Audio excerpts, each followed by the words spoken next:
মুনাফিকরা জাহান্নামের নিম্নে বাস করবে। কথা বলেন ঠিক কিনা? আরো জোরে ঠিক কিনা বলেন, হাত তুলে বলেন ঠিক কিনা বলেন। আমরা মুনাফিক হয়ে থাকতে চাই না। মুনাফিকের আলামত হলো তিনটা। এক নম্বর, সে কথা বললে মিথ্যা বলবে। দুই নম্বর, ইজা ওয়াদা আখলাফা, সে ওয়াদা করলে খেলাফ করবে। তিন নম্বর হলো ইজা তুমিনা খানা, তার কাছে আমানত রাখা হলে আমানতের খিয়ানত করবে। আমরা কি মুনাফিক না মুমিন? ভালোবাসার জায়গা মদিনা, ভালো লাগার জায়গা মদিনা, ভালোবাসার জায়গা মদিনা, ভালো লাগার জায়গা মদিনা। এত সুন্দর জায়গা কোথাও দেখি না, সাজিয়েছেন দয়াল রব্বানা, ভালো লাগার জায়গা মদিনা। সুবহানাল্লাহ রে। একদিন কবর যাব কেউ তো যাবে না, একদিন কবর যাব কেউ তো যাবে না, যাবে না আমার শাহে মদিনা। কবরে তিনটা প্রশ্ন হবে, হবে। আল্লাহর রহমত থাকলে, আমাদের ঈমান আমল থাকলে রাসূল কবরে আসার ক্ষমতা আছে না নাই? হ্যাঁ, ওয়ামা কুনতা তাকুল ফি হাক্কি হাযা রাজুল, যতই দুরুদ পড়ি তৃপ্তি মিটে না, যতই দুরুদ পড়ি তৃপ্তি মিটে না, আশিক ছাড়া অন্য বুঝে না, পাগল ছাড়া অন্য বুঝে না, ভালোবাসার জায়গা মদিনা। যারা মদিনায় গেছে একবার জিজ্ঞাসা করেন মদিনা কেমন লাগে। আপনারা বুঝবেন, আপনারা পড়ে আছেন ফতুয়া লয়া, যে একবার মদিনায় নবীর সবুজ গম্বুজ মোবারক দেখছে আর জিয়ারতে গেছে, তারা জিগাইবেন কেমন লাগে, ও বলবে যে বাড়িঘর ছাইরা আবার যেতে মন চায়। অপরাধ, একটা মানুষকে হত্যা করা মানে হলো জগতের সকল মানুষকে হত্যা করার নামান্তর। এই জন্য খবরদার, তুচ্ছ ঘটনা কেন্দ্র করে মানুষকে মারবেন না।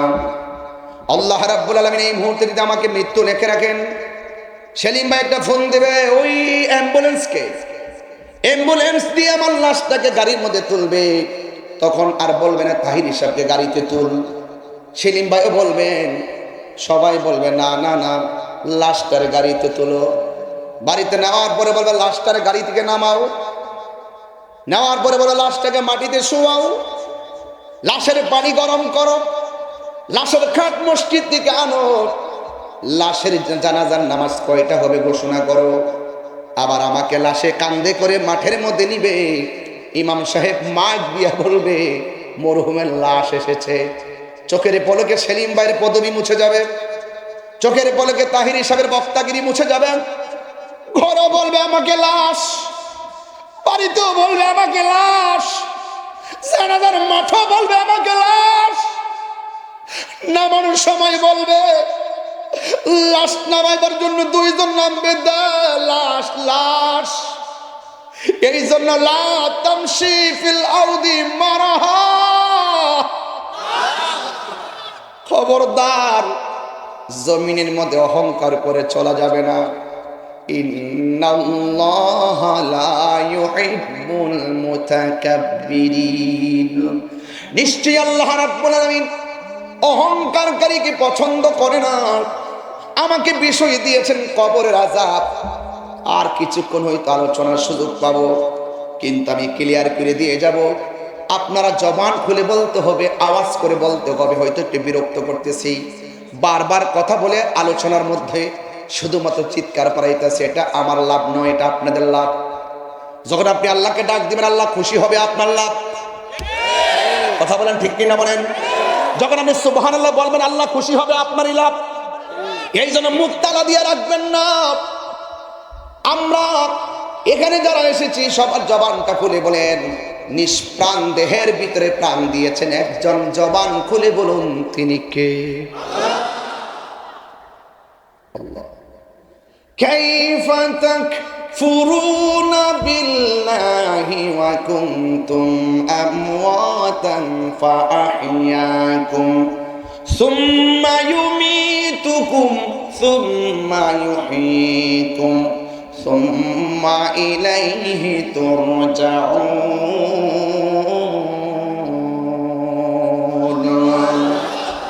আল্লাহ রাব্বুল আলামিন, তোমরা কিভাবে তোমাদের রবকে অস্বীকার করছো? তোমরা ছিলে মুর্দা, তোমাদেরকে জীবন দিয়েছি আমি আল্লাহ। আমি ছিলাম শুধুমাত্র এক ফোঁটা পানি, পানিটারে রক্তের ফোঁটা বানাইছেন আমার আল্লাহ। এই রক্তের ফোঁটাটারে গোশতের টুকরা বানাইছে আমার আল্লাহ। গোশতের ভিতরে রড দিয়া মানে হাড্ডি দিয়া শক্তিশালী করেছেন আমার আল্লাহ, এবং রগের ভিতরে রক্ত ঢুকাই দিয়েছেন আমার আল্লাহ।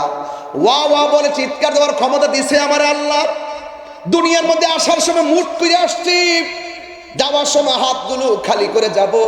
গায়ের মধ্যে একটা ড্রেস লাগাবো সাদা, কিন্তু এই ড্রেসের মধ্যে কোনো পকেট নাই। বোঝা গেল আইসি খালি, যাইবো খালি, একটা ঘরে যাব। জবানটা খুলে বলুন সেই ঘরের নাম কি? আল্লাহ রাব্বুল আলামিন বলেন, তোমরা কিভাবে আমি আল্লাহকে অস্বীকার করব? তোমরা কিভাবে আমি আল্লাহকে অস্বীকার করব?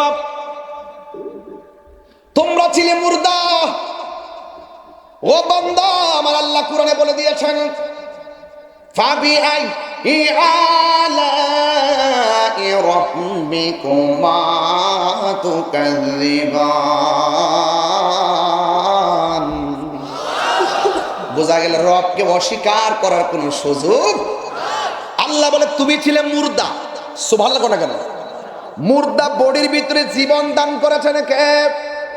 জীবন দেওয়ার পরে হুজুর বক্তা হয়ে গেলাম, আরেকজন এমপি হয়ে গেল, মন্ত্রী হয়ে গেল, কেউ টিনের ঘরের মালিক হলো, কেউ মাটির ঘরের মালিক হলো, কেউ বিল্ডিং ঘরের মালিক হলো। আল্লাহ বলতেছেন তোমরা যে যেই মালিকানা হও না কেন, সব মালিকানা আমি আল্লাহ একটা থাবা দিয়ে বন্ধ করে দিব। ওই থাবার নামটা হলো সুম্মা ইউমীতুকুম। ওই থাবার নাম হলো মৃত্যু। মৃত্যু ছোঁয়ার সাথে সাথে চেয়ারম্যানগিরির মালিকানা শেষ, ব্যাংকের টাকার মালিকানা শেষ, এমপিগিরি শেষ, মন্ত্রীগিরি শেষ, বক্তাগিরি শেষ। একটা থাবা দিয়ে আমি আল্লাহ সব স্তব্ধ করে দিব। যখন আমি আল্লাহ স্তব্ধ করে দিব, সেদিন থেকে তোমার আর আমল করার সুযোগ থাকবে না। সেদিন থেকে তোমার কথা বলার সুযোগ থাকবে না। তোমার সব আমলের দরজা আমি আল্লাহ বন্ধ করে দিব। আল্লাহর হাবিব বলেন, তিনটা আমল কবরের ভিতরে কন্টিনিউ ফ্লেক্সি হবে। সুবহানাল্লাহ। মারা যাওয়ার পরেও আপনার কবরের মধ্যে সেই আমলগুলো ফ্লেক্সি হবে। এক নম্বর হলো, যদি আপনি জনগণের কল্যাণে সদকায়ে জারিয়া করে যান। দুই নম্বর, এমন এলেম আপনি প্রচার করে দিয়ে গেলেন যে এলেমটা যতদিন চলবে উপকারী এলেম, সেই চলমান এলেমের সওয়াবটুকু আপনি কবরে যেতে থাকবে। তিন নম্বর হলো এক সন্তান। যদি আপনি সন্তান দুনিয়ার মধ্যে রেখে যান, এই সন্তান আপনার জন্য দোয়া করবে, রাব্বিরহামহুমা কামা রাব্বায়ানি সগীরা। বান্দার ওই ছোট্ট আপনার সন্তান আপনার জন্য দোয়া করবে, এই দোয়াটা কবরের মধ্যে যাবে। কিন্তু এমন জীবন আপনি করিবেন গঠন, মরণে হাসিবেন আপনি, কাঁদিবে ভুবন। এই জন্য যুবক, দুনিয়ায় থেকে আমার রবকে চেনা লাগবে। আল্লাহর হাবিব বলেন, মানুষ মারা যাবে, রুহুটার সার্জারি হবে। এই রুহুটা আজরাইলের সার্জারি করার সময় যতটুকু কষ্ট হবে, ওই কষ্টের নাম হলো সাকরাতুল মাউত।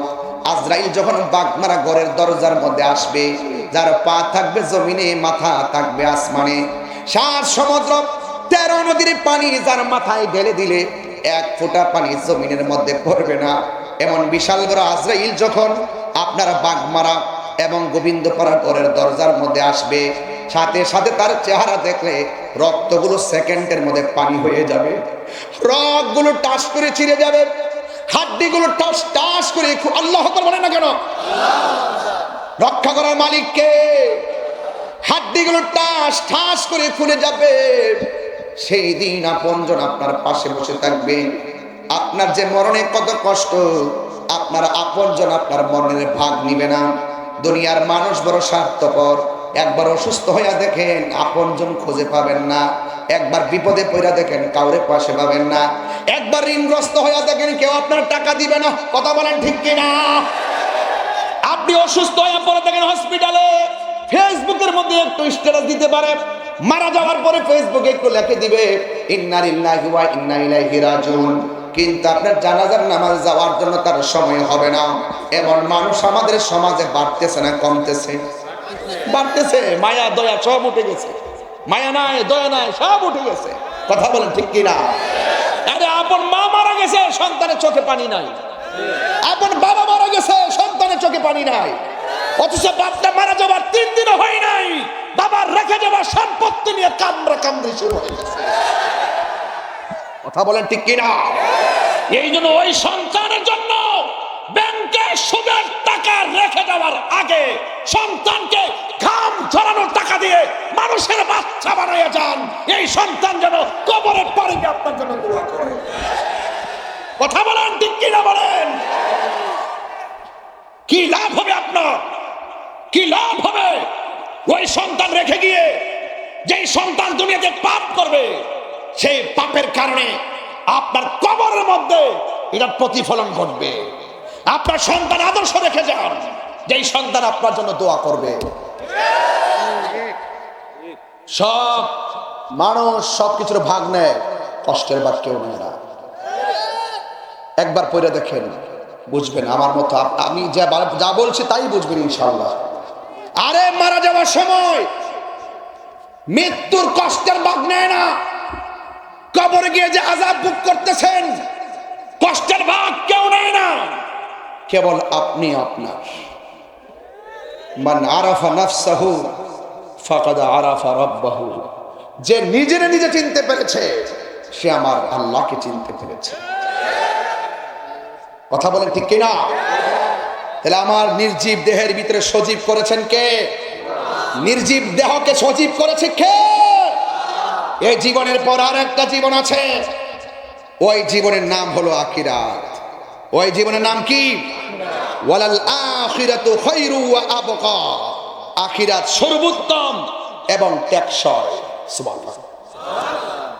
ঈমান আনছে আল্লাহর উপর, রাসূলদের উপর, আসমানি কিতাব সমূহের উপর, তাকদীরের উপর, ফেরেশতাদের উপর, আখিরাতের উপর। মৃত্যুর পরের জীবনকে আখিরাত বলা হয়। বান্দার উচিত ওয়া যাকারা ইসমা রাব্বিহি ফাসাল্লা। বান্দার উচিত আল্লাহর নামের জিকির করা। বান্দার উচিত মোবাইল টিপে ফজরের টাইম পর্যন্ত না, ফজর আজান দেওয়ার পর না ঘুমিয়ে সাথে সাথে মসজিদে চলে যাওয়া। ফজর পর্যন্ত ছেলেরা মোবাইল টিপে, যেই মাত্র মসজিদে আজান হয়, আসসালাতু খায়রুম মিনান নাওম।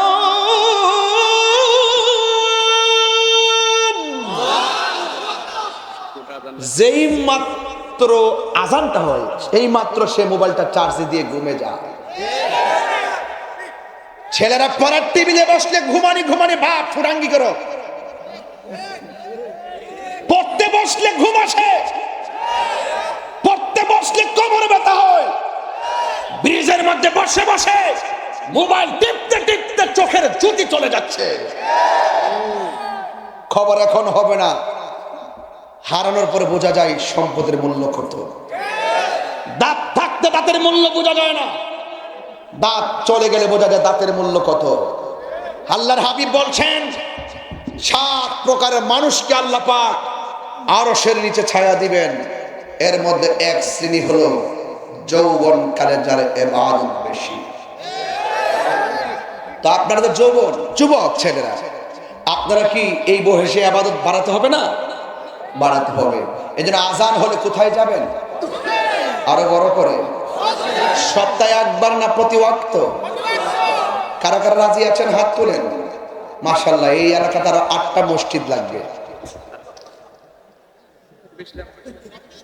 কয়টা লাগবে? আরো কয়টা লাগবে? ফজরের টাইমে তো এক কাতার মুসল্লি পাওয়া যায় না।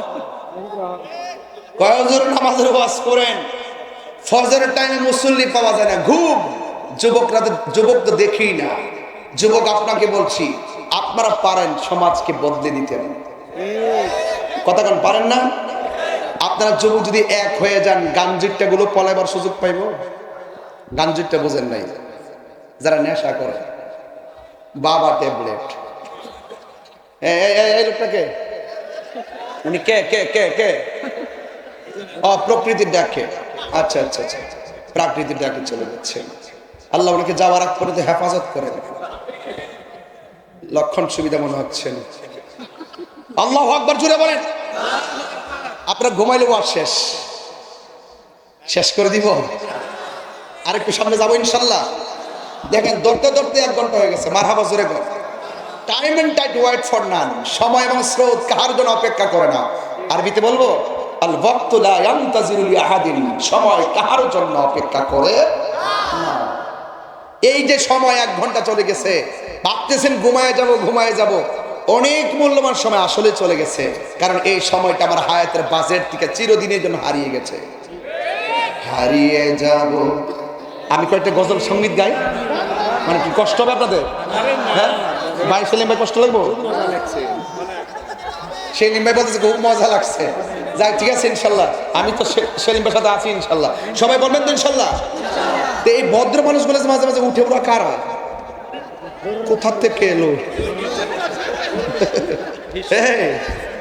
সবাই বলবেন তো ইনশাল্লাহ? আমরা কি, আচ্ছা শোনেন, মানুষ যখন মারা যায় লাশের পাশে একজন দাঁড়ায় বলে না যে বাগমারার এমুক লোক মারা গেছে, সে যদি চলার পথে কোনো বিয়াদবি করে থাকে আল্লাহর রাস্তা আপনারা ক্ষমা কয়নি কথাটা? যদি লেনা দেনা থাকেন, পাওনা থাকেন, আমাদের পরিবার পরিজন আছে ইনশাল্লাহ, আপনার যোগাযোগ করলে ইনশাল্লাহ দিয়ে দিব। তাহলে আমরা মরে যাওয়ার পরে আরেক বেড়ায় আমরা পক্ষে মাফ চাইতে দেবো, দাঁড়ায় আপনারা মাফ করে দেবেন। এর সাথে আমরা ভালো জিন্দা মানুষ, আমি রাজশাহী আর আসি আর না আসি, আমি আগে মাফটা চেয়ে যাই, আপনারা যার আছেন বন্ধু বান্ধব সবার কাছে মাফ চান।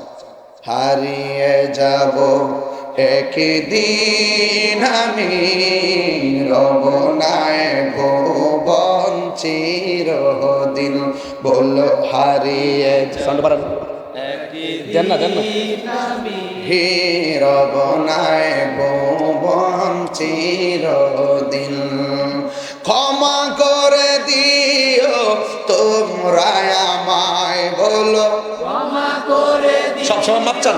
তোমরা আমায় ভুল করে থাকি যদি কোনো দিন, হারিয়ে যাব একদিন আমি, রব নাই ভুবন চিরদিন, বলুন হারিয়ে যাব একদিন আমি, নাই ভুবন চিরদিন। বাঁশি বাগানে বা গোরস্থানে হয়তো দিবে মোরে কবর, তোমরা আমায় যাবে ভুলে, রাখিবে না জানি কোনো খবর। বাঁশি বাগানে বা গোরস্থানে হয়তো দিবে মোরে খবর, তোমরা আমায় যাবে ভুলে, রাখিবে না জানি কোনো খবর। পড়বে কি মনে আমার কথা, ফেলবে কি অস্ত্র কোনো দিন, হারিয়ে যাব একদিন আমি, রব নাই ভুবনে চিরদিন, হারিয়ে যাব একদিন আমি, রব নাই ভুবন চিরদিন, ক্ষমা করে দিও তোমরা আমায়, বলো ক্ষমা করে দিও তোমরা আমায়, ভুল করে থাকি যদি কোনো দিন, হারিয়ে যাব একদিন আমি, রব নাই ভুবন চিরদিন, বলুন হারিয়ে যাব একদিন আমি, রব নাই ভুবন চিরদিন। একটা জবান বন্ধ রাখবেন না, মহব্বতে মায়ার সুরে বলুন সুবহানাল্লাহ। আমার নবী, আপনার নবী রাহমাতুল লিল আলামিন বলেন, আমি যখন মেরাজে গিয়েছি, যাবার পর আল্লাহ আমাকে অনেক আযাব দেখাইছে। একটা আযাব দেখেছি, নিজের মানুষগুলো হাতের যে আঙ্গুলগুলো রয়েছে, ওই আঙ্গুলগুলোরে আমার আল্লাহ তামার নখ বানাইছে। তামার নখ দিয়া দিয়া তাদের চোখের চেহারা যে চামড়া, নিজের চামড়া নিজে টেনে ছিঁড়তেছে আর রক্ত ঝরতেছে। আল্লাহর হাবিব আমার আল্লাহকে ডাক দিয়ে ইয়া আল্লাহ, জবানটা খুলে বলেন ইয়া আল্লাহ। ওরা কারা? যারা তামার নখ বিশিষ্ট আঙ্গুল নিয়ে নিজের চেহারার চামড়া তুলতেছে আর আল্লাহ ডাক দিকে বন্ধু, এরা হলো দুনিয়ার ওই সমস্ত বান্দা যারা এক ভাই আরেক ভাইয়ের গীবত করেছে। কথা বলেন ঠিক কিনা? আল গীবাতু আসাদ্দু মিনাজ জিনা, গীবত জিনার চাইতে আরো খারাপ। কথা বলেন ঠিক কিনা? মুনাফিক কাফের চাইতে আরো ভয়ঙ্কর। ঠিক কিনা? আমি যখন তেলাওয়াত টান দিব তখন এমন ভাবে আল্লাহকে ডাক দিবেন যেন আল্লাহ পাকে ডাকের ওসিলায় গুরুস্তানের আযাব মাফ করে দেয়। সবাই রাজি আছেন ইনশাআল্লাহ? ইন্নাল মুনাফিকিনা ফি দারকিল আসফালি মিনান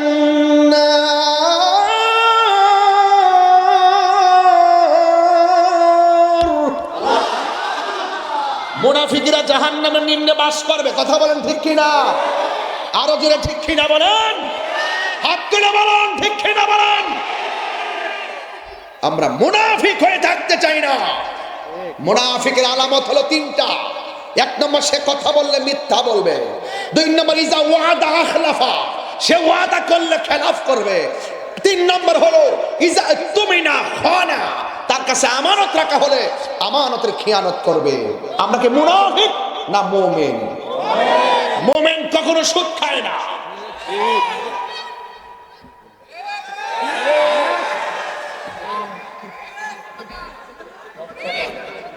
কি হবে বেঁচে থেকে? বলবো আমার ডর করে। কি হবে বেঁচে থেকে? অযথা বিদ্যা শিখে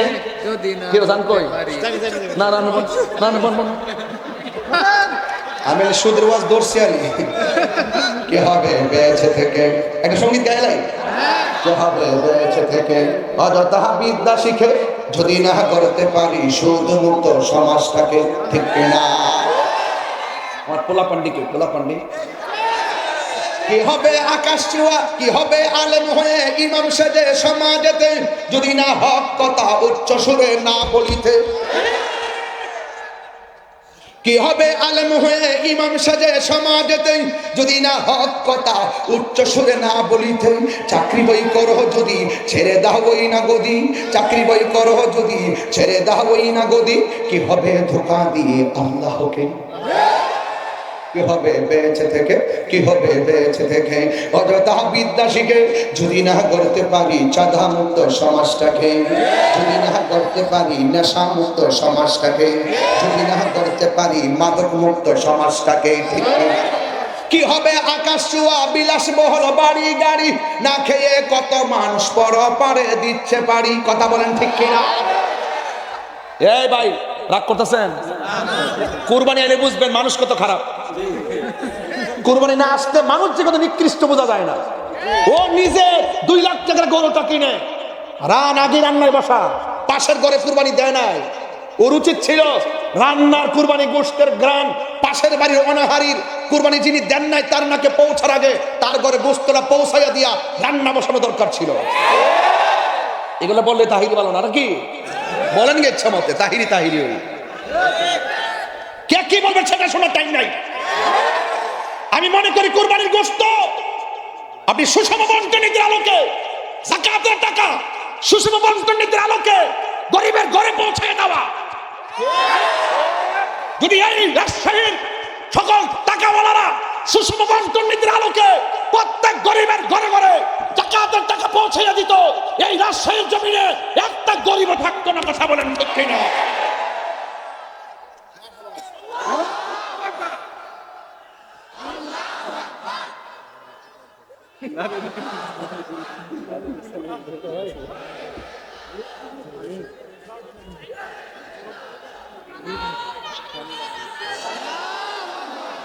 রাখ রাখ আল্লাহু আকবার। আলী স্লোগান বাবা দিস না। যেগুলো হারাম খাইবো এগুলো সমাজ থেকে বয়কট করবেন। যে সর্দারা ঘুষ খাইবে এটা বয়কট করবেন। যেই হুজুরের টাকা খাইয়া ফতুয়া ঘুরাই দিব এই হুজুরের বয়কট করবেন। পোলামান সব এক থাকবেন, প্রয়োজনে আলাদা কমিটি করবেন। কথা বলেন ঠিক না বেঠে? একটা সূক্ষ্ম কোটি টাকার মালিক হতে পারে, কিন্তু মসজিদের সভাপতি হওয়ার যোগ্যতা তার না। এই কথা বলে রাজশাহীর মানুষ যেটা করেন করেন আমার মাইরেলান ধরে আল্লাহর ঘর মসজিদে এই জায়গা যদি হারাম খুদের হাতে যায় থাকে কি মিয়া? আর থাকে না কি দেশটার ভিতর? কথা কথা বলি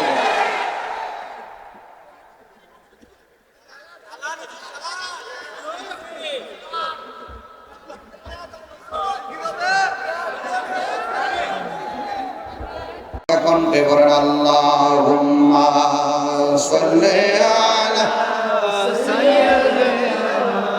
মাওলানা মুহাম্মদ ওয়া আলা আলি সাইয়্যিদিনা। গভীর মনোযোগ। আল্লাহর হাবিব বলেন আমি মেরাজে গেলাম। কষ্ট হচ্ছে আপনাদের? আমার ওয়াজের লাইন কি ঠিক আছে?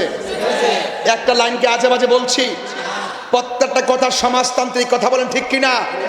প্রত্যেকটা পরিবারের সঙ্গে প্রত্যেকটা কথা জড়িত, কথা বলেন ঠিক কিনা? আল্লাহর হাবিব বলেন আমি মেরাজে গিয়েছি, আল্লাহ আমাকে জাহান্নামটা দেখাইছে। জাহান্নামের মধ্যে গিয়ে দেখি পুরুষের চাইতে মহিলারা বেশি জাহান্নামের মধ্যে জ্বলতেছে। আজকের মাহফিলে মহিলারা আছে না নাই? জানি না ওরা কত টাকা দিচ্ছে, আমি জানি না। দরকার হেরা অনেক টাকা দেওয়া দরকার ছিল আজকে। যে ওয়াজ কর্ম এখন এরা টাকার বেশি দরকার, জিনিস টিনিস সব দিয়ে দরকার।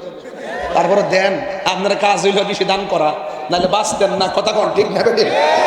এখন যে ওয়াজ ধরছি, আল্লাহর হাবিব বলেন আমি গিয়ে দেখি জাহান্নামের ভিতরে পুরুষের চাইতে মহিলারা বেশি। রাসূলুল্লাহকে জিজ্ঞাসা করা হয়, ইয়া রাসূলুল্লাহ, পুরুষের চাইতে মহিলারা জাহান্নামে কেন বেশি? রাসূল বলেন মহিলারা দুইটা কারণে জাহান্নামে বেশি। আজকে আমি আমার সময় দেখছি মহিলারা লাইন ধরছে আমার দেখবার লেগে, রাস্তা দিয়ে অনেক মহিলা দেখ না, খেয়াল করছেন কিনা জানি না। ওই তুমি দেখছো না সেলিম ভাই? আসার আগে বাড়ি ঘরে চুপ অনেক মহিলারা লাইন ধরছে দেখে তাহির দেখার জন্য। মারহাবা জোরে বল।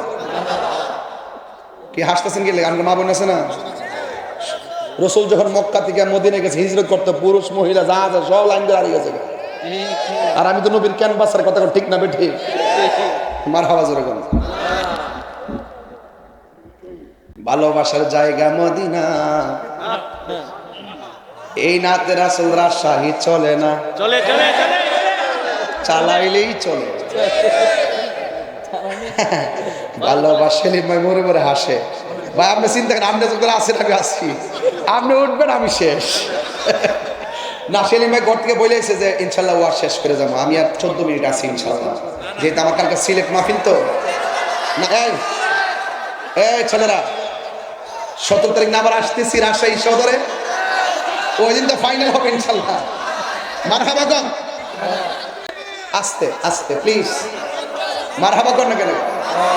ভালোবাসার জায়গা মদিনা, ভালো লাগার জায়গা মদিনা, ভালোবাসার জায়গা মদিনা, ভালো লাগার জায়গা মদিনা।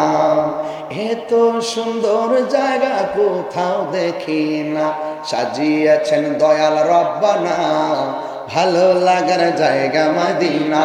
সুবহানাল্লাহ কোন রে? একদিন কবর যাব কেউ তো যাবে না, একদিন কবর যাব কেউ তো যাবে না, যাবে না আমার শাহে মদিনা। কবরে 3টা প্রশ্ন হবে, হবে। আল্লাহর রহমত থাকলে, আমাদের ঈমান আমল থাকলে রাসূল কবরে আসার ক্ষমতা আছে না নাই?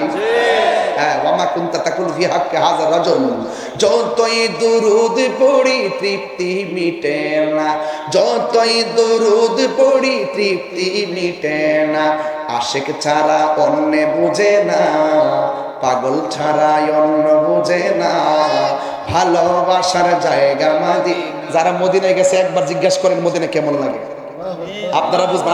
আপনারা পড়ে আছেন ফতুয়া লয়া, যে একবার মদিনা নবীর সবুজ গম্বুজ মোবারক দেখছে আর জিয়ারতে গেছে, তারা জিগাইবেন কেমন লাগে, ও বলবে যে বাড়িঘর সাইডে আবার যেতে মন চায়। কথা বলেন ঠিক কিনা বলেন? রাসূল বলেন মান যারা কবরি ওয়াজাবাত লাহু শাফাআতি, যে আমার রওজা মোবারক জিয়ারত করলো তার জন্য সুপারিশ করা আমার জন্য ওয়াজিব হয়ে যাবে। কথা বলেন ঠিক কিনা? গভীর মনোযোগ। আল্লাহর হাবিব বলেন 2টা কারণে মহিলারা বেশি জাহান্নামী। এক নম্বর হলো মহিলারা লানত দেয় বেশি। কথায় কথায় সাপ। মহিলারা কি দেয়? লানত দেয় বেশি। দুই নম্বর হলো মহিলারা না শুকরিয়া আদায় করে কম। দেখবেন জামাই রাজশাহীতে একটা শাড়ি কাপড় নগদ কিনা দিচ্ছে 5,000 টাকা দিয়ে। এই কাপড়টা অনলি জাস্ট ফর ম্যারেজ, শুধু ম্যারেজের দিন পড়বে, অনুষ্ঠানের দিন পড়বে আর কি, জাস্ট একটা ফাংশনের জন্য পড়লো। এই শাড়িকে আবার বাস করে দেখবেন শোকেজের রেখে দিছে, মনে 2 দিন পরে আর একটা অনুষ্ঠান আছে, অক্করে 1000 বার তার অনুরোধ করলো ওই আগে 2 দিন আগে যে শাড়িটা কিনছে এটা পরে আর ওই বিয়ের অনুষ্ঠান যাবে না। কি বলবে জানেন? এটা তো পুরানো হয়ে গেছে। মানে আর শুকরিয়া নাই রে বাজার। রসুল কইছে, আমি কি কইতাম কম? আল্লাহর হাবিব কইতেছে আর শুকরিয়া করো কম। ভাই গো আপনার স্বামীকে আপনি মহারাজা বানিয়ে রাখবেন, আপনি মহারানী হয়ে থাকবেন। 10 টাকা দিয়ে কিনা দিলে বলবেন 10,000 টাকা কিনা দিছে। এটা হবে আপনার প্ল্যান যে আমার স্বামীকে আমি হিরো বানাই রাখবো। আর স্বামীর উচিত স্ত্রীকে মর্যাদার জায়গায় রাখবে। এখন রাসূলুল্লাহকে প্রশ্ন করি, ইয়া রাসূলুল্লাহ, মহিলারা তাহলে জাহান্নাম থেকে বাঁচার উপায় কি? এই যে ওয়াজটা হলো মহিলাদের জন্য, বাড়িতে নিয়ে যাবেন। রাসূল বলছেন মহিলারা যদি বেশিরভাগ জাহান্নাম থেকে বাঁচতে চায়, রাজশাহীর মা জাহান্নাম থেকে বাঁচতে গেলে রাসূল বলছেন তারা যেন বেশি বেশি দান সদকা করে। তাহলে বাঁচার উপায় আছে না নাই? দান করবেন। ভিক্ষুক ঘরে আসলে বলবেন না যাও এখন যাও পরে আইসো, বসা থেকে উঠতে যায় 1 মুঠ ভিক্ষা দিয়ে দিবেন। কথা কোন ঠিক কিনা? দান করবেন সদকা করবেন। মারহাবা কর। আল্লাহর হাবিব বলেন আমি মেরাজে যাওয়ার সময় অনেকগুলো আযাবের মধ্যে সব চাইতে কঠিন আযাব দেখছি একমাত্র কবরের আযাব। সুবহানাল্লাহ। রাসূল দেখার ক্ষমতা আছে না নাই?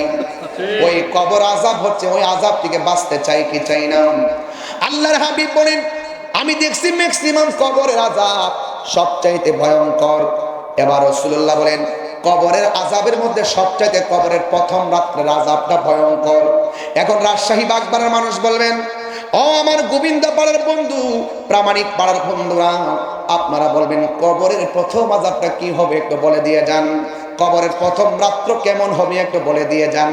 মাহফিলের প্রথম রাত্র কেমন গেছে গতকাল আপনারা জানেন, আজকে রাত্রটা কেমন যাচ্ছে সেটাও আপনারা জানেন। আগামীকাল রাত্র আজকের মতো আর হবে না, যার যার ঘরের মধ্যে কাটাবেন। এমন সবার রাত্রে দিন আসে না আসে। ও যুবক, কবরের প্রথম রাত্রটা হলো সবচাইতে ভয়ঙ্কর। আমার নবী আপনার নবী বলেন মানুষকে যখন কবরের মধ্যে নামায়া দেওয়ার পরে বাঁশগুলা দেয়, আবার চাটাইগুলা দেয়। মিনহা খলাকনাকুম বলে প্রথম মুষ্টি মাটি দিল, ওয়া ফিহা নুইদুকুম বলে দ্বিতীয় মুষ্টি মাটি দিল, ওয়া মিনহা নুখরিজুকুম তারাতান উখরা বলে তৃতীয় মুষ্টি মাটি দিল। কোদাল দিয়ে মাটি দিয়ে দিয়ে সুন্দর করে সাজাইয়া সবাই চলে যাবে।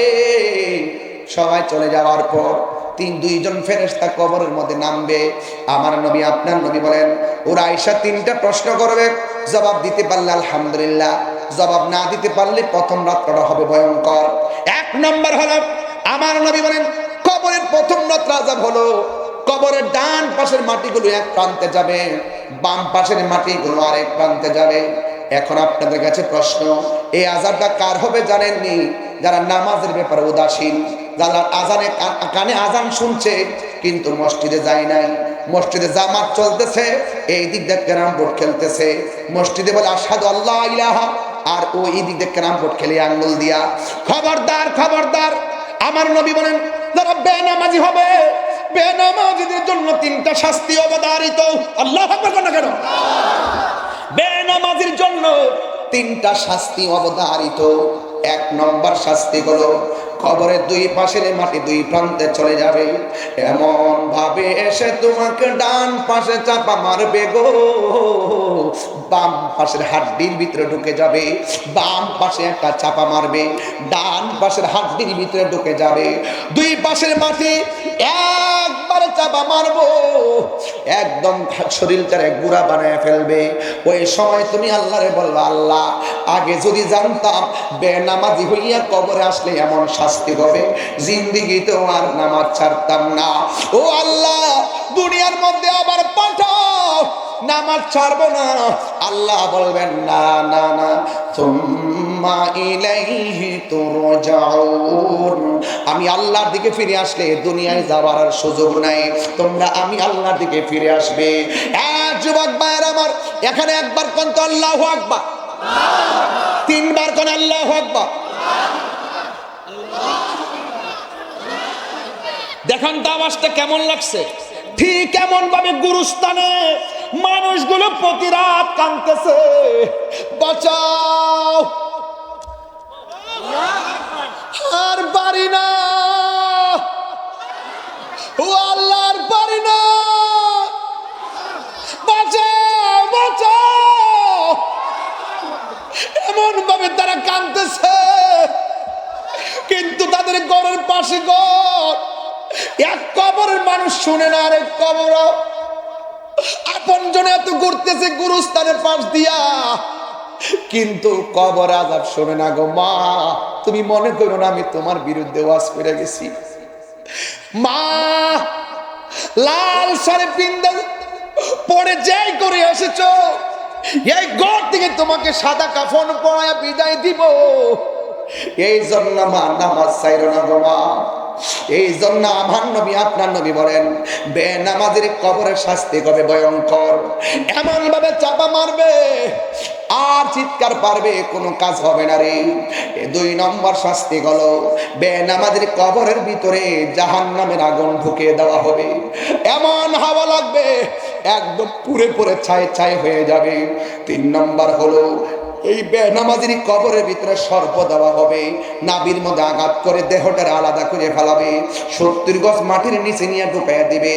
আর একটা ফেরেশতা কবরে নামাবে, তার কানে শুনে না, চোখে দেখে না, হাতের মধ্যে হাতুড়ি লইয়া কবর ভিতরে এমন জোরে তার আঘাত করবে, 70 গজ মাটির নিচে নিয়ে ঢুকাইয়া দিবে। এবার ইন দি মিন টাইমে তার কবরে আযাব চলবে। দুই নম্বর হলো যারা নেককার হবে, তিনটা প্রশ্ন করা হবে, তিনটা প্রশ্নের উত্তর দিতে পারলেই তারা দেখাবে, সামনে তাকায় দেখো কি দেখা যায়, সে দেখবে সামনে জাহান্নামের আগুন দেখা যায়। ইমানদার বলবে, হ্যাঁ ফেরেশতারা, আমি তিনটা প্রশ্নের উত্তর দিয়েছি, জাহান্নামের আগুন কেন দেখা যায়, আমার তো ভয় লাগে। ফেরেশতারা বলবে, তুমি যদি উত্তর দিতে না পারতা, তোমার আমল নামায় এই জাহান্নাম ছিল, তোমার তকদিরের মধ্যে জাহান্নাম ছিল, তুমি উত্তর দিতে পেরেছো, এই জন্য আল্লাহ রাব্বুল আলামিন তোমার জন্য জান্নাত থেকে গালিচা পাঠিয়ে দিছে। ওই গালিচার মধ্যে শুয়ে যাবে, ডান কাত যখন হবে তখন তাকে দেখবে একটা আলো দেখা যায়। এবার মুদ্রার ওই বেচারা ডাক দিয়ে বলবে, আলো, আমার ডানে মাটি, বামে মাটি, সামনে মাটি, নিচে মাটি, তুমি কোথায় থেকে আমার কবরে আলো দিতে এসেছো? ওই মুহূর্তে ওই আলোর জবান খুলে যাবে, ডাক দিয়ে বলবে, হে আল্লাহর বান্দা, আমি দুনিয়ার কোনো কৃত্রিম আলো নয়, আমি দুনিয়ার কোনো প্রাকৃতিক আলো নয়, আমি দুনিয়ার অন্য কোনো আলো নয়, আমার আল্লাহ আমাকে আলো বানায় পাঠাইছে। তুমি জানো নি আমি কেডা? আমি হইলাম তোমার দুনিয়ার নেক আমল।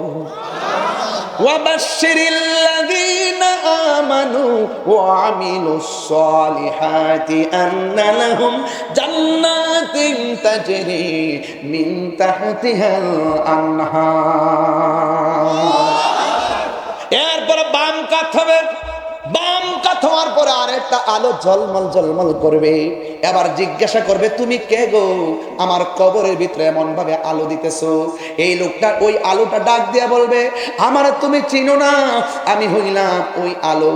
তুমি যে দুনিয়ার মধ্যে কোরআন তেলাওয়াত করেছো, তুমি যে দুনিয়ার মধ্যে কোরআন তেলাওয়াত করেছো, এই কোরআন তেলাওয়াতটাকে আলো বানাইয়া আমাকে তোমার কবরে পাঠাইছে, তোমার কবরের অন্ধকার দূর করার যাওয়ার জন্য। আর জবানটা খুলে কন্যা আল্লাহু আকবার। এমন ভাবে দুই পাশে আলো, আর জান্নাতের গালিচার মধ্যে যখন শুয়ে যাবে, একদিন না, দুই দিন না, শত শত বছর ঘুমিয়ে থাকবে, যারা পরিমাণ কোনো টের পাবে না। ও বন্ধু, বন্ধু, বন্ধু রে, কোনো টের পাবে না। আর আর বেঈমানদের খবর হয়ে যাবে, তাদের ঘুম আসবে না। ইমানদার জান্নাতি গালিচায় ঘুমায়া যাবে। কোটি কোটি করোড় করোড় বছর পরে ইসরাফিল আলাইহিস সালাম যখন সিংহা ফুৎকার দিবে, ওই সময় কবর থেকে সে উঠবে, উঠে একটা ময়দানের দিকে যাবে, যে ময়দানের নাম হলো হাসরের ময়দান। ওই ময়দানে মানুষ উলঙ্গ অবস্থায় সেখানে যাবে। মাথার আধ বিঘা দুপুরে সূর্যটা থাকবে, মাথার খুলিগুলো উড়ে যাবে। বাতের মার যেমন করে টকবক টকবক করে ছিঁড়ে পড়ে, এমন ভাবে মানুষের মগজগুলো ছিটে ছিটে পড়বে। এ আমার রাজশাহীর মা, ও আমার বাগমারার মা, ও আমার রাজশাহীর বাবা, ও বাগমারার বন্ধুরা, পায়ের মধ্যে হাত দিয়ে বলে দিয়ে যায়, দুনিয়াটা নিকৃষ্ট একটা জায়গা, মরা গরুর মতন। এই মরা গরুর পিছনে তোমরা জীবনের টাকা দিয়ে যদি জানতা, জীবনে কোনোদিন ঘুরতা না। আরে মরা গরুর গোশত কেউ যদি জানে টাকা দিয়ে কিনে, যদি বুঝতেন যে দুনিয়াটা মরা গরুর মতো, তাহলে जिंदगी तो এই दुनिया दुनिया करते ना। दुनिया के लिए आखिरत बर्बाद ना करो, किसी इंसान को खुश करने के लिए अल्लाह को नाराज ना करो। दुनिया दुनिया কইরা আখিরাতের বরবাদ করা যাবে না। আর দুনিয়ার কোন মানুষকে খুশি করতে যাইয়া একজনকে বেজার করা যাবে না। জবানটা খুলে বলুন তিনি কে, আর মায়ার সুরে বলুন না তিনি কে। এই জন্য আমার যুবক হাসরের ময়দানে উলঙ্গ অবস্থায় উঠবেন।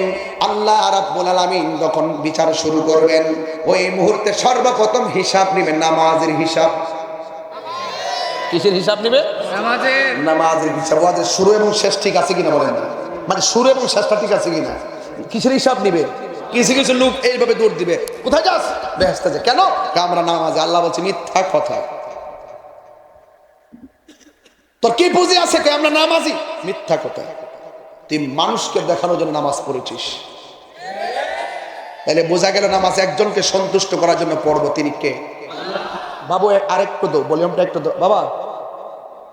আচ্ছা আর একটু বাড়াই দাও। হ্যাঁ নাই? আচ্ছা ঠিক আছে, থাক থাক, শুনুন। তুই মিথ্যা কথা বলেছিস। আপনাদের শুনতে কি অসুবিধা হচ্ছে নাকি? মানে আওয়াজ পৌঁছতে ইনশাল্লাহ। আমি গায়ের জুড়ে ওয়াজ করতেছি যে আপনারা আমাকে তো অ্যাভেলেবল পাবেন না। এই জন্য আমি ঘাম ঝরলেও একটু কষ্ট হলো, আমি চেষ্টা করছি আপনাদেরকে কিছু কথা বলার জন্য, যেহেতু আপনারা আগ্রহ করে এসেছেন। যদি আমি নিয়মিত আসতাম তাহলে ধীরে ধীরে কথা বলতাম, এক সাইড করে আলোচনা করতাম। আলহামদুলিল্লাহ। তা আপনারা বলুন তো দেখি, নামাজ পড়বো কার জন্য? আমাদের দেশে সুবিধাবাদী নামাজি আছে না নাই? এই ছেলেরা কাজে লাগবে। শোনো, পরীক্ষা যখন সুযোগ আসে, ফেব্রুয়ারির 22 তারিখ পরীক্ষা, দেখবেন ফেব্রুয়ারি 1 তারিখ থেকে নামাজে দাঁড়ায় যায়। যতদিন পরীক্ষা চলে ততদিন নামাজ চলে। যেই মাত্র পরীক্ষা শেষ হয়ে যায় নামাজ শেষ। আবার যখন রেজাল্টের 2 দিন বাকি আছে আবার তাহাজ্জুদ। আবার যখন রেজাল্টটা দিয়ে দেয় তখনই পাশ করলে কি আল্লাহ হাবিবি কাম টু কক্সবাজার। আবার বাইক ফ্যাশন আছে না নাই? চিটিং বাটপা, এগুলো সুবিধা, এগুলো সব আল্লাহ বুঝেন, সব বুঝেন। ধরবে আমি নামাজি, তুমি তো মানুষকে দেখাইতে নামাজ পড়ছো, আমার জন্য পড়ো নাই। সব জানে একজন, তিনি কে? আমি তো হাজি। মানুষ তোর কৃপণ করবে দিকে কোন রকম হজ করে তোর ব্রহ্মান্ড না বাঁচাইছস, কে রে হাজি? কারণ না আল্লাহ সব জানে কিনা? তো যত আবাদত করব কার জন্য করব? তেলাবাদ একটা টান দিতাম নি। এখন আমি কিন্তু হাফেজ না, ভুল হইলে আমার দৈরা দিয়েন। কিন্তু আমি গড়ে কইছিলাম মেরে যে আমি কিন্তু হাফেজও না, কারিও না, আমার ভুল হইলে আমার দৈরা দিয়েন। কইছিলাম নি কথাটা যে আমি কিন্তু এগুলো পারি না। এরপরে চেষ্টা করি ইনশাল্লাহ। قل إن صلاتي ونسكي ومحياي ومماتي لله رب العالمين।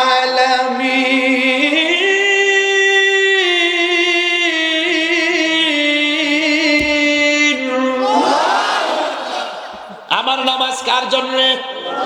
আমার কুরবানি কার জন্য? আমার জীবন কার জন্য? আমার মরণ কার জন্য?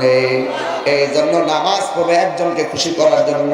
জবানটা খুলে বলুন তিনি কে? আল্লাহর হাবিব বলে হাসরের ময়দানে 7 প্রকারের মানুষকে আল্লাহ আরশের নিচে ছায়া দিবেন।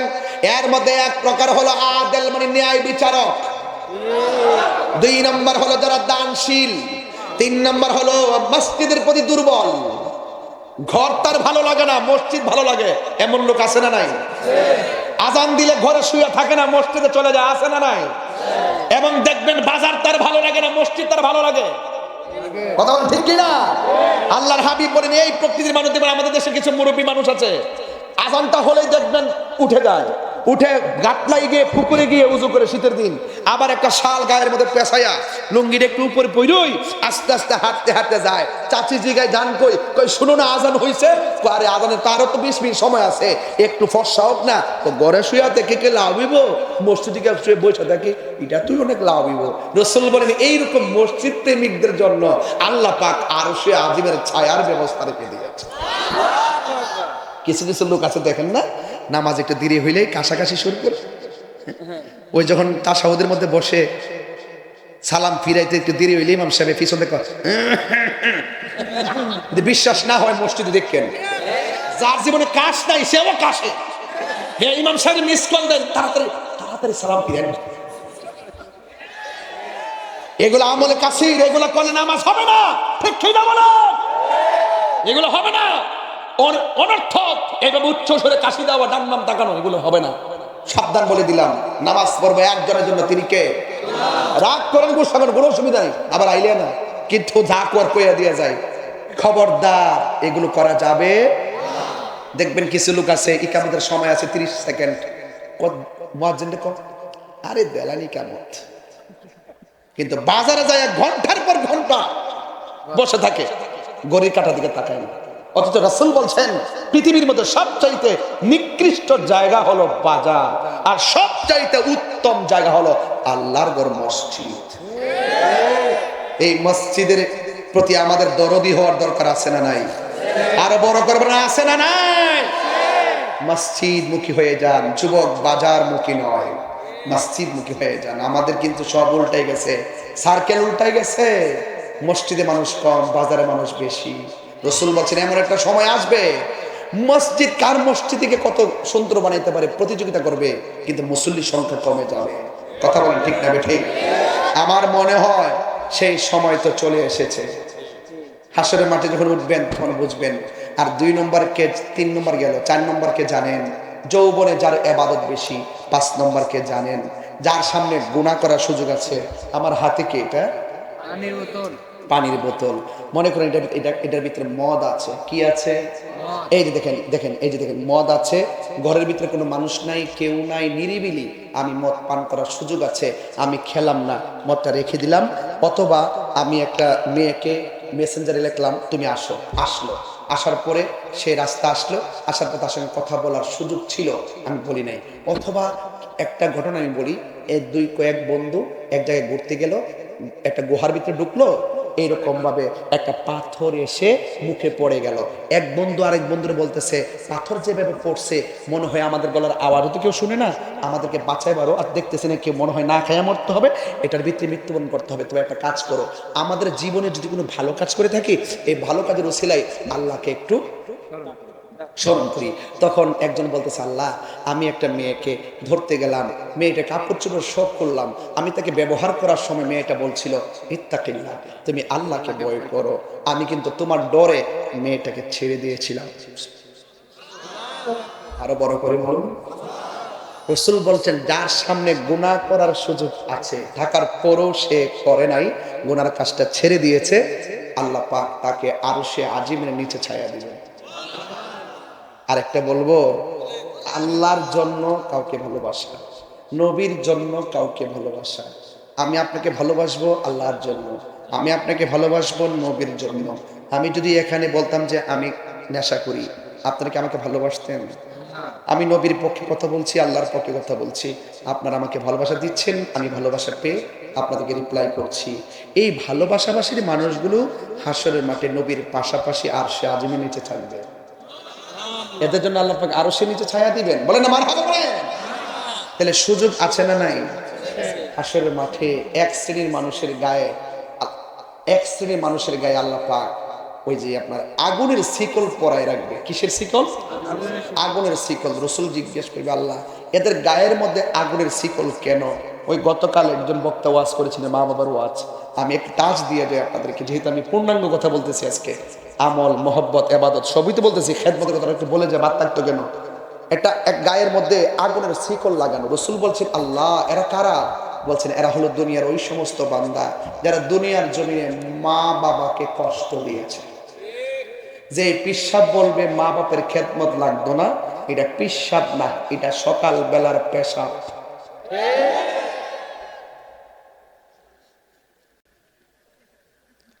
রাগ করেন, গোসা করেন, আমি কয়ে গেছি তো, আমি বইলে গেছি পরিষ্কার, যে পিসাব বলবে মা বাপের খেদমত লাগতো না, তাকে আমি পিসাব মনে করি না। কথা বলেন ঠিক কিনা? পীরের বাড়িতে বড় গরু লাউটাও নিয়ে যাবেন, বাবা আনছো রাখো, গামলা পরে খাবো, আমরা বাপ মা খাইলে খাইবো না খাইলে নাই, এমন কিছু পীর আছে না? এই ধান্দাবাজি বিশ্বাসগুলো আমরা করি না, আমরা যা সত্য তাই বলি। হয়তো আপনারা আমাদেরকে দেখেন নাই, চিনেন নাই, চলেন নাই, এই জন্য মনে হয় আমরা ব্যতিক্রম ব্যক্তি। একসাথে চললে বোঝা যায়, সমস্যা হলে সমাধান হয়ে যায়, সম্পর্ক তৈরি হয়ে যায়, ভালোবাসা তৈরি হয়ে যায়, ভালোবাসা যেখানে শান্তি সেখানে। আজকে আমাদের লালচান স্যার এবং আমাদের স্যার একজন মুজাফর স্যার যে কষ্ট করছেন, আমি অনেক অনেক জার্নি করে আসছি, আমার জন্য সবাই দোয়া করবেন, আমিও আপনাদের জন্য দোয়া করি। বিদায় বেলা একটা কথা বলবো, আজান আজান আজান ছটফট করে নবী গা, এই বসেন না, কষ্ট দিয়েন না, এই বাবা বসুন বসুন বসুন, আজানটা দিয়ে যাই, আজানটা দিয়ে যাই, আজানটা দিয়ে যাই, সবাই বসুন বসুন। একটা গজল গাইতে বলছে আমার, আমি বলছি ক্যাশের একটু ক্যাশের সমস্যা, তো ক্যাশের সমস্যা আর কি মনে তো একটা গজল আমাকে অনুরোধ করছেন একটা গজল গাওয়ার জন্য, আর আজান দেওয়ার জন্য বলছেন না? আচ্ছা আজান দিতেছি। আর যারা যারা এখনো দান করেন না, আমি তো ওয়াজ কম করি নাই, আপনারা একটু আদায়টা কম হয়েছে তো, যারা দিতে চান ইনশাল্লাহ দিবেন, ইনশাল্লাহ, এটা আমার অনুরোধ রইল। আজান শর্টফট করে গজল এনে গাইব, চলবো?